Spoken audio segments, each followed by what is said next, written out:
자, 오늘은 예수님의 피와 새 언약에 대해서 말씀을 드립니다. 예수께서 십자가에 피 흘려 몸머리로 돌아가신 것은 우리들에게 생명을 주고 죄의 사함을 주고 영원한 천국을 주기 위함입니다. 그래서 누구든지 예수를 믿으면 멸망치 않고 영생을 얻습니다. 자, 이제 우리는 사순절을 앞에 두고 또 오늘 성찬식을 하면서 왜 우리가 성찬식을 해야 되는가, 또 사순절의 의미는 무엇인가, 또 예수님께서 왜 십자가에 죽으셔야 했는가를 한번 깊이 생각할 수 있기를 바랍니다. 예수님은 이제 자기가 십자가에 죽기 전에 마지막 유월절을 지킵니다. 그러면 예수께서 지켰던 이 유월절의 의미가 무엇인지 먼저 우리 구약성경 출애굽기 12장 11절을 보겠습니다. 너희는 그것을 이렇게 먹을지니 허리에 띠를 띠고 발에 신을 신고 손에 지팡이를 잡고 급히 먹으라. 이것이 여호와의 유월절이니라. 여호와의 유월절이라. 이어지는 13절 14절을 읽습니다. 내가 애굽 땅을 칠 때에 그 피가 너희가 사는 집에 있어서 너희를 위하여 표적이 될지라. 내가 피를 볼 때에 너희를 넘어가리니 재앙이 너희에게 내려 멸하지 아니하리라. 너희는 이날을 기념하여 여호와의 절기를 삼아 영원한 규례로 대대로 지킬지니라. 아멘. 저게 무슨 이야기냐면은 이스라엘 백성들이 애굽 땅에서 살았어요. 근데 애굽 왕이 이스라엘에서 태어나는 장자라면, 남자라면 다 죽이라고 명령을 내렸어요. 그뿐 아닙니다. 그 이스라엘의 백성들에게 아주 중요한 노동, 고된 노동을 시켰어요. 그러니까 살아가기 어렵기 때문에 하나님 앞에 살려달라고 간절히 기도를 해요. 그래서 하나님께서 이스라엘 백성들에게 구원의 손길을 펼칩니다. 그 구원의 손길을 펼칠 때 하나님은 이런 방법을 사용합니다.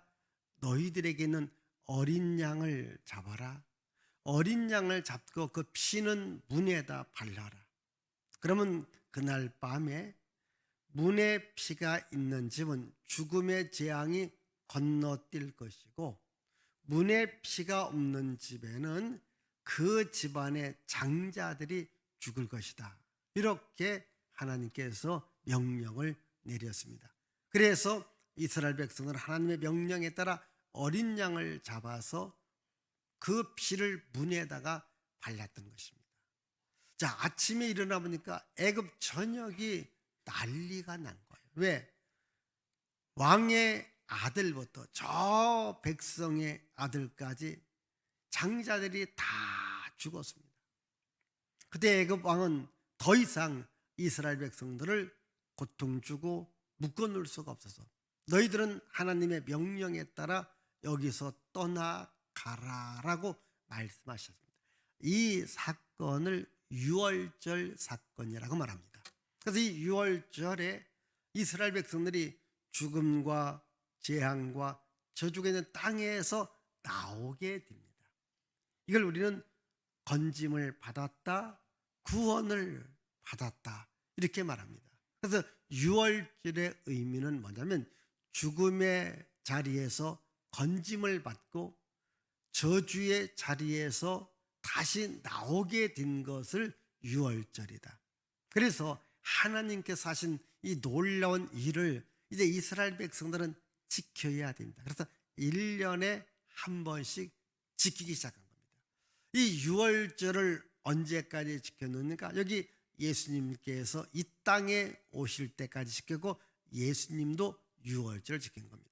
근데 오늘 우리가 읽은 말씀은 예수께서 고난받고 십자가에 죽기 전에 마지막으로 지킨 유월절이 오늘 우리가 읽은 유월절입니다. 다시 한번 14절과 15절을 우리가 읽습니다. 여러분, 때가 이름에 예수께서 사도들과 함께 앉으사 이르시되 내가 고난을 받기 전에 너희와 함께 이 유월절 먹기를 원하였노라. 예. 그러니까 이 유월절 먹기를 원한다, 이렇게 말씀하고 있습니다.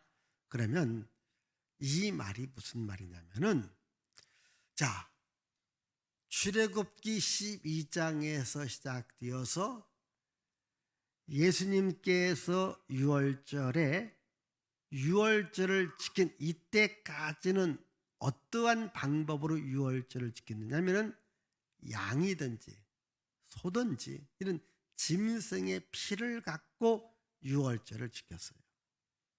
그러면 이제는 짐승의 피로 유월절을 지킨 것이 아니라 예수께서 직접 자기 몸이 찢겨지고 자기 몸에서 피를 다 흘려 죽는, 이것이 뭔가 유월절의 완성이다, 이걸 보여주고 있는 겁니다. 오늘 그걸 말합니다. 자, 다시 말합니다. 지금까지는 짐승의 양을 유월절로 드렸다면 이제는 내 몸을 유월절로 드린다, 이렇게 말씀하십니다. 그래서 오늘 말씀해 보니까 이 몸과 이 피를 떡과 잔으로 말씀하고 있는데, 우리 17절과 19절의 말씀을 읽습니다. 이에 잔을 받으사 감사 기도하시고 이르시되 이것을 갖다가 너희끼리 나누라. 19절. 또 떡을 가져 감사 기도하시고 떼어 그들에게 주시며 이르시되 이것은 너희를 위하여 주는 내 몸이라.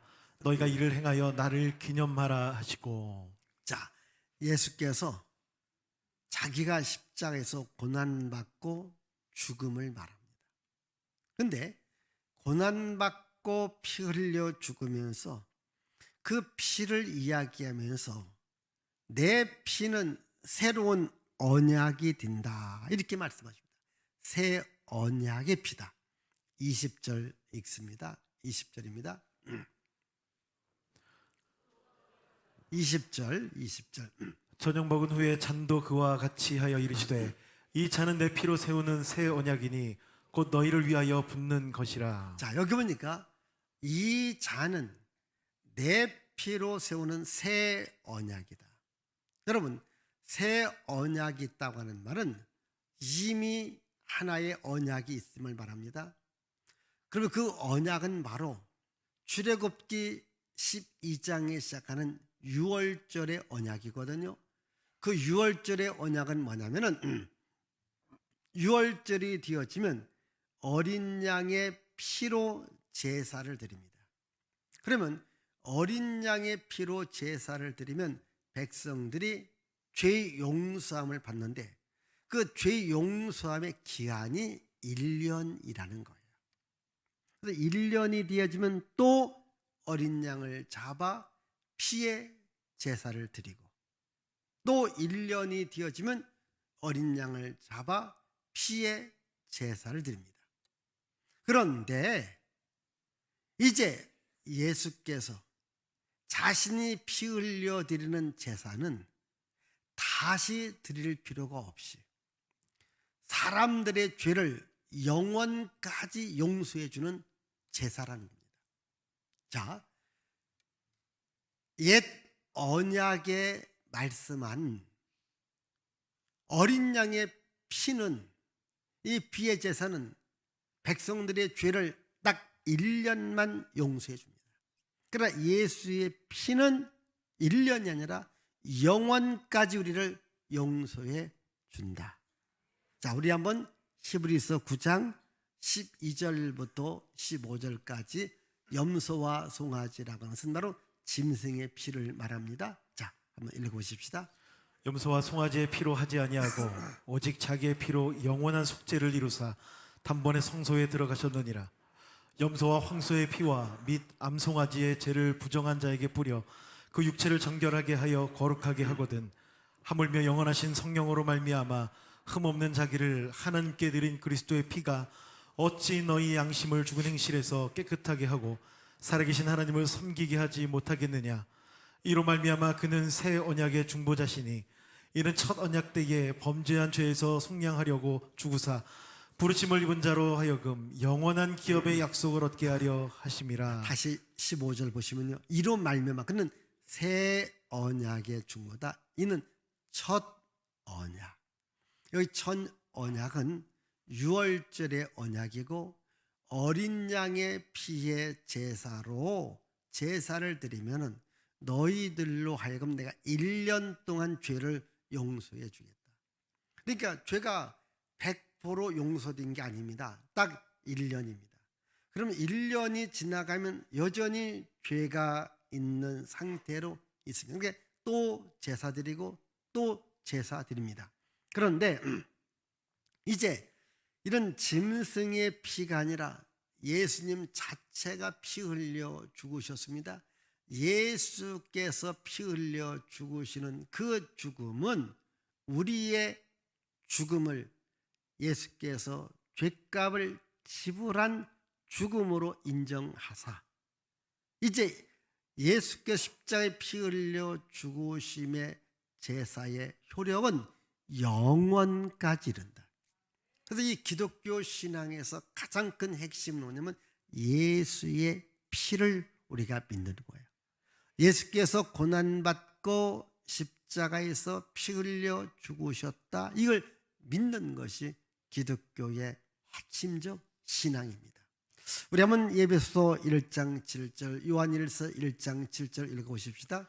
우리는 그리스도 안에서 그의 은혜의 풍성함을 따라 그의 피로 말미암아 속량 곧 죄사함을 받았느니라.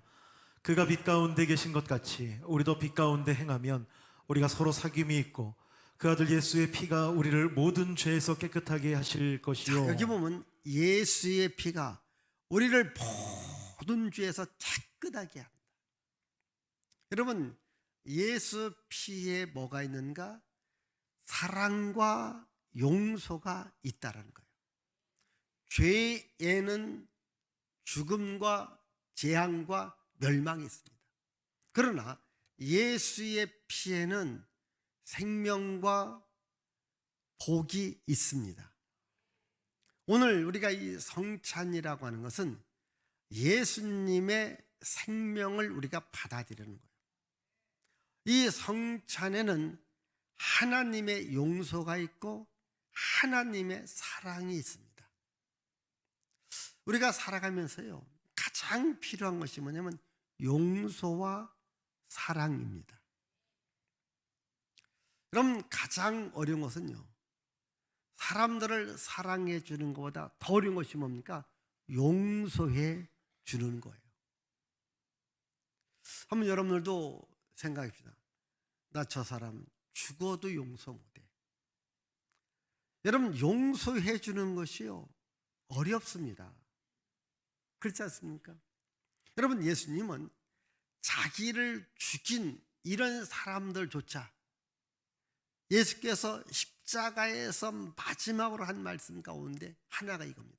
하나님, 저들의 죄를 용서해 주옵소서. 저들이 하는 일을 모릅니다. 저들의 죄를 용서해 주옵소서. 바로 우리들에게 용서를 줄 수 있는 분은 예수님밖에 없는 거예요. 예수께서 십자가에 죽으셨고, 예수께서 십자가에서 고난을 받으셨고, 예수 십자가에서 피 흘리신 것은 우리 모든 사람들의 죄를 용서해 주신 겁니다. 그 예수님의 용서 가운데 우리가 이 자리에 나와 있는 겁니다. 그 하나님의 사랑, 예수님의 용서, 이걸 우리가 늘 받으면서 살아가야 돼요.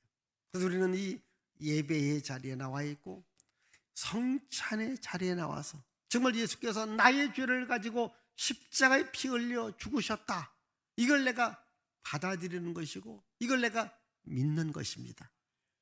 그런데 예수께서 이와 같이 성찬을 쭉 하면서 마지막으로 뭐라고 말하느냐?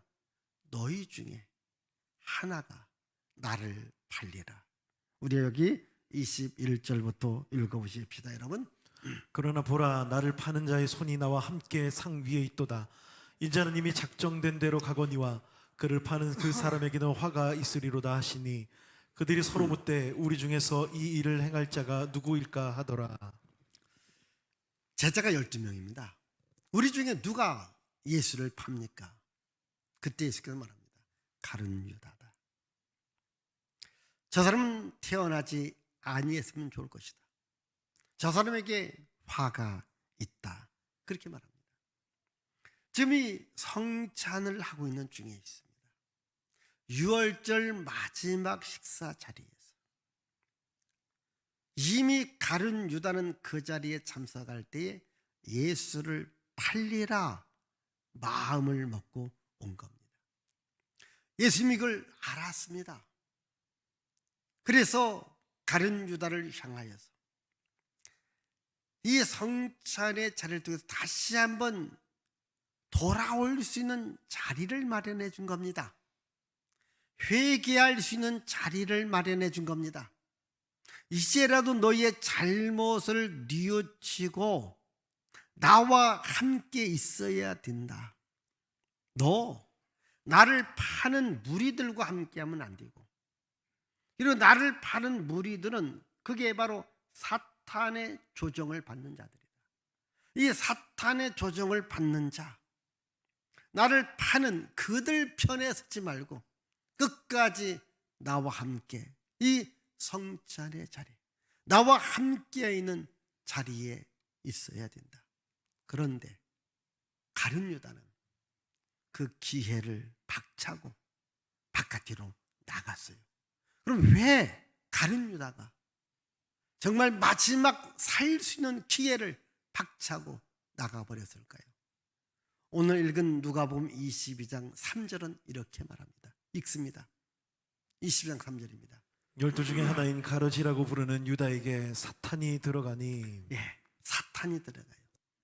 이 6월절의 사건을 사도 요한은 요한복음 13장 1절과 2절에서 이렇게 말합니다. 읽습니다. 6월절 전에 예수께서 자기가 세상을 떠나 아버지께로 돌아가실 때가 이른 줄 아시고 세상에 있는 자기 사람들을 사랑하시되 끝까지 사랑하시니라. 마귀가 벌써 시몬의 아들 가룟 유다의 마음에 예수를 팔려는 생각을 넣었더라. 자, 예수님은요, 자기를 팔려고 하는 자까지 품기를 원했고요, 끝까지 사랑해 주기를 원했어요. 그런데 가룟 유다는 나가버린 겁니다. 이 성찬의 자리를 박차고 나갑니다. 어찌 보면 자기가 용서받을 수 있는 자리입니다. 자기가 살 수 있는 자리입니다. 이 자리를 박차고 나갑니다. 우리 이어지는 요한복음 13장 26절 27절 자 읽습니다. 예수께서 대답하시되 내가 떡 한 조각을 적셔다 주는 자가 그니라 하시고 곧 한 조각을 적셔서 가룟 시몬의 아들 유다에게 주시니 조각을 받은 후 곧 사탄이 그 속에 들어간지라.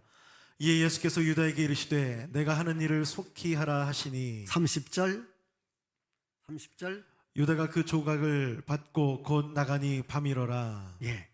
자, 이렇게 마지막 식사까지 주었습니다. 그럼 그걸 먹고서 그 자리에 있어야 되죠. 근데 바꾸서 나간 겁니다. 그러면 밖에 나간 가룟 유다의 인생은 어떻게 됐을까요? 스스로 목숨을 끊었어요. 스스로 죽습니다. 그 인생이 멸망을 당한 거예요. 왜? 그 마음속에 사탄이 들어온 거예요. 솔로몬은 그렇게 말합니다. 우리가 지킬 것이 많다. 그런데 우리가 마음을 지켜야 된다. 왜? 여기서 생명이 나간다. 마음을 지키지 못한다. 마귀가 들어온 것을 물리치지 못했어요. 그리고 끝까지 예수님 편에 있지 못하고 끝까지 성찬의 자리, 예배의 자리에 있지 못하고 나간 겁니다. 사랑하는 여러분, 우리가 세상을 살아가면서 여러분들이 세대를 가장 중요한 자리가 예배의 자리입니다. 이 자리가 복 있는 자리입니다. 우리는 항상 복 있는 자리에 있어야 됩니다. 그런데 세상은, 원수 마귀는 여러분들로 하여금 이 예배의 자리에 오지 못하게 합니다. 또 예배의 자리에서 떠나가기만 합니다. 오늘 여러분들이 신앙생활을 하다 보면요, 별의별 일이 다 있어요. 예배에 나오고 싶지 않은 많은 일들이 생깁니다. 그 일들 때문에 여러분들이 예배에 안 나오는 것은 결과적으로 마귀의 유혹을 받고 여러분 인생이 무너지고 여러분 인생이 파멸과 재앙과 저주로 가는 길입니다. 우리는 어떠한 상황이라도 나는 예배의 자리에 참여하리라, 성찬의 자리에 참여하리라, 이 믿음 가지셔야 돼요. 어찌 보면 예배의 자리가 축복의 자리고 성찬의 자리가 축복의 자리입니다. 그런데 가룟 유다는 이 자리를 떠나가게 된 겁니다. 여러분, 우리 끝까지 가룟 유다도요, 예수님과 함께 했다면 그는 배반자가 되지 않습니다. 아마 그는 죽지도 않았을 겁니다. 그는 영광된 제자로서 그 이름이 남았을 것입니다. 여러분, 제자 가운데 베드로도 예수님을 부인했어요. 그러나 이 베드로의 잘못을 말하지 않습니다. 아니, 그에게 최고의 영광의 이름을 줍니다. 예수의 수제자다. 여러분, 우리는 잘못할 수 있습니다. 그런데 중요한 것은 교회를 떠나면 안 됩니다. 예배 자리 밖으로 뛰쳐나가면 안 됩니다. 지금 예수께서 유다에게 떡을 줬어요. 나가버린 겁니다. 먹고서 있어야 됩니다. 생각해 보십시다. 예수님께 붙잡혀 있다라면, 예수님과 함께 있다라면 그는 살았다는 겁니다. 여러분, 오늘 여러분들의 신앙을 무너지게 하는 많은 것들이 있습니다. 그런 말을 듣고 그것을 보고 나 교회 안 다닌다, 예배 안 온다, 그건 주님의 음성이 아니라 마귀의 음성입니다. 마귀의 음성을 듣고 마귀한테 내 마음을 주어서 내 마음이 마귀가 인도하는 대로 끌려가지 마시고 내 마음을 예수님한테 주시기를 바랍니다. 여러분, 신앙 고백이 뭡니까? 예수님은 나의 주인 되시고, 예수님은 나의 하나님 되시고, 예수님은 나의 그리스도가 되신다는 거예요. 예수님을 내 인생의 주인으로 모시고 살아갈 때 여기에 복이 있습니다. 예배에 복이 있습니다. 성찬에 복이 있습니다. 오늘도 이 예배 자리, 성찬의 자리를 여러분 인생을 살면서 가장 중요하게 여길 때, 예수님과 함께할 때, 예배 자리에 함께할 때 하나님의 은혜와 생명과 복이 여러분들과 함께하리라 믿습니다. 기도합니다. 살아계신 하나님 아버지,